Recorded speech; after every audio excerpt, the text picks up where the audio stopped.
ले गए थे हमको बांध के, विक्रम को मार दिया और हमको बांध के ले गए अपने साथ में। किसी ने नहीं सोचा कि ये लड़की है या औरत है, इसको छोड़ देना चाहिए, या तो वो लोग हमको मार देते, जिंदा नहीं छोड़ते। हमने कहा था उन लोगों से कि हमको मार दो, परंतु ये पता नहीं है कि हमारे संग में ये दुर्व्यवहार कौन गांव के थे, कहाँ के थे, किसने किया जरूर है, बहुत ज्यादा किया। नाम में फूल, बदन पर बलात्कार, 22 लोगों को मारने वाला पत्थर दिल और नाग पंचमी पर खुद को मारने वाले को खीर खिलाने वाली इंडिया की बैंडिट क्वीन।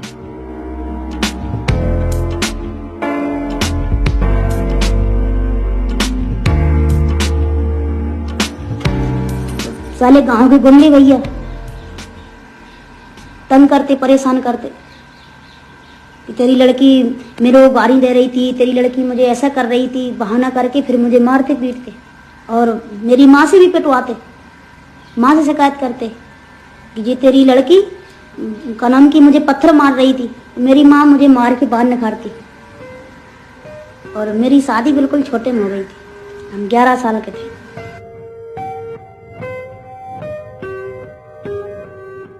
फूलन देवी का जन्म उत्तर प्रदेश के जालौन के घूरा का पुरवा में 10 अगस्त 1963 को हुआ था। उनके परिवार की जमीन को उनके चाचा ने हड़प लिया। 11 साल की होने पर फूलन को यह बात समझ आई और अपने परिवार की जमीन को वापस पाने अपने चचेरे भाई से लड़ गईं। फूलन का गुस्सा देखकर उनके घर वालों ने उनकी शादी एक तिगुने उम्र के आदमी से कर दी। जिसे पति होना चाहिए था वो फूलन का बलात्कारी बन गया। रोज की मार और परेशानी से भागकर फूलन घर वापस आई तो चचेरे भाई ने चोरी का झूठा इल्जाम लगा दिया। इस छोटी उम्र में पहली बार फूलन 3 दिन के लिए जेल गई। परेशानियों के बीच फूलन ने कुछ नए दोस्त बनाए। अपनी ऑटोबायोग्राफी में फूलन ने इन्हें किस्मत की मर्जी बताया है। ये दोस्त डाकू थे। डाकुओं को फूलन पर प्यार आ गया और फिर फूलन को पाने की लड़ाई में डाकुओं का सरदार बाबू गुज्जर डाकू विक्रम मल्लाह के हाथ मारा गया।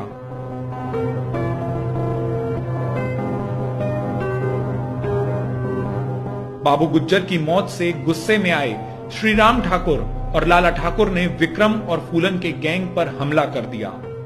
विक्रम की हत्या कर दी और फूलन को उठा ले गए।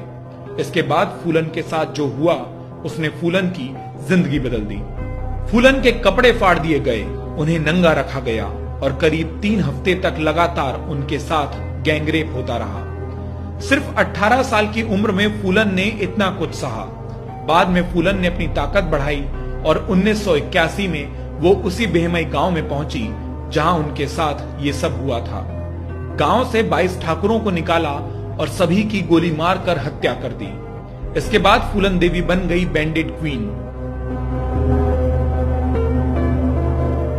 एक अफसोस कि हम मतलब एक गरीब परिवार में हम औरत बन के क्यों पैदा हुए।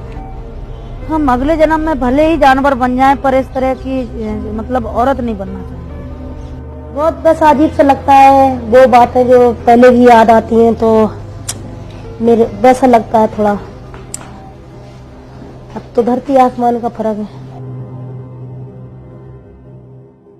हमने भी सोचा कि इतने बुरे बुरे अत्याचार हुए मेरे साथ तो हम क्यों मर जाएं। जिन्होंने मेरे साथ अत्याचार करा हम क्यों उन्हें बता दें कि अगर किसी के साथ तुम ऐसा करोगे तो तुम्हें भी जवाब मिलेगा। 1983 में प्रधानमंत्री इंदिरा गांधी के फांसी न देने के वादे पर फूलन देवी ने सरेंडर कर दिया। 22 हत्या, 30 डकैती और 18 अपहरण की आरोपी फूलन देवी 11 साल जेल में रही। 1994 में वो जेल से बाहर निकली जब सरकार ने उन्हें रिहा कर दिया। एक बच्ची, एक बलात्कार पीड़िता, एक डकैत और एक हत्यारन फूलन देवी अब एक नेता बनने वाली थी। उत्तर प्रदेश के मिर्जापुर से 1996 में वो चुनाव जीतकर संसद पहुंची। कभी बिहड़ों में जिंदगी जीने वाली फूलन देवी दिल्ली में सांसद निवास में रहने लगी। अरे बीजेपी के लोगों, अब मेरे चीथड़े क्या उड़ा रहे? मेरे चीथड़े तो 15-16 साल पहले उड़ गए जब मेरी जिंदगी लुटी। 25 जुलाई 2001 को नागपंचमी के दिन फूलन देवी के बंगले पर शेर सिंह राणा नाम का आदमी आया। बंगले के गेट पर ही शेर सिंह राणा ने फूलन देवी को गोली मार दी। कहा कि भेमई में मारे गए ठाकुरों का बदला लिया है। लेकिन फूलन देवी की मौत के बाद भी उनकी कहानी जिंदा रही। वो शायद उस वक्त की इकलौती डकैत थी जिनके ऊपर फिल्म बनी थी, उनके ऊपर किताबें लिखी गई। कभी हाथ में बंदूक पकड़कर फोटो खिंचाने वाली फूलन देवी एक बंदूक से निकली गोली के कारण ही हमेशा हमेशा के लिए तस्वीरों में रह गईं।